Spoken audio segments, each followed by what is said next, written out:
E.A. Hanks, daughter of Tom Hanks and his first wife, Susan Dillingham, had a rough childhood, one filled with many unanswered questions surrounding her mother and her troubled past.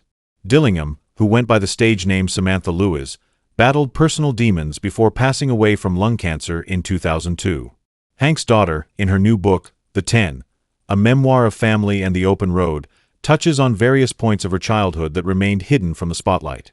The book traces her 6-month road trip along Interstate 10, from Los Angeles to Palatka, Florida. Elizabeth and was born into what she calls the first non-famous marriage.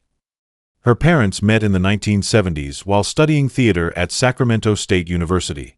They fell in love and got married in 1978, later welcomed 2 children, Colin Hanks, now 47, and E.A., now 42. However, their love story was far from peaceful. After 5 years of marriage, they divorced in 1985. Dillingham got primary custody of the children. Hanks, who later got married to actress Rita Wilson, had visitation rights. According to E.A., their lives turned upside down when Dillingham abruptly moved her and Colin from Los Angeles to Sacramento without telling their father. "My dad came to pick us up from school, and we're not there," E.A. recalls. "And it turns out we haven't been there for 2 weeks, and he has to track us down."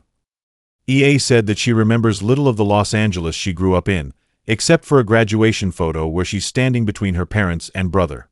After the divorce was settled, she would visit her father, stepmother, and later her stepbrother. She recalled that her life between the ages of 5 to 14 in Sacramento was filled with confusion, violence, deprivation, and love. For E.A., life there was far from easy.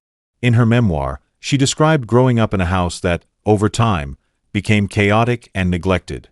The backyard became so full of dog s that you couldn't walk around it. The house stank of smoke. The fridge was bare or full of expired food more often than not, she writes. E.A. wrote that although her mother was never officially diagnosed, she probably struggled with bipolar disorder, experiencing episodes of paranoia and delusion. Dillingham withdrew more and more into herself, spending most of her time in bed, reading the Bible. The emotional episodes at home eventually turned into physical violence. One night, her emotional violence became physical violence, and in the aftermath, I moved to Los Angeles, right smack in the middle of the 7th grade, E.A. wrote. At that point, the custody arrangement changed. E.A. started living with her father and visited her mother on weekends and summers. Despite their strained relationship, E.A. never fully cut ties with her mother. But their interactions remained distant until one phone call changed everything. "My senior year of high school, she called to say she was dying," Hanks' daughter wrote.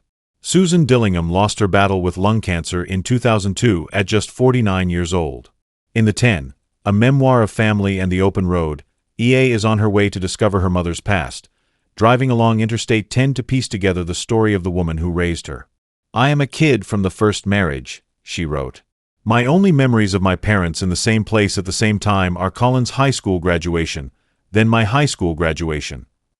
Chet Hanks, Tom's middle child, hasn't had the easiest life either. His struggles with addiction and controversy started when he was a teenager. Growing up with famous parents, he felt like he was living in a bubble.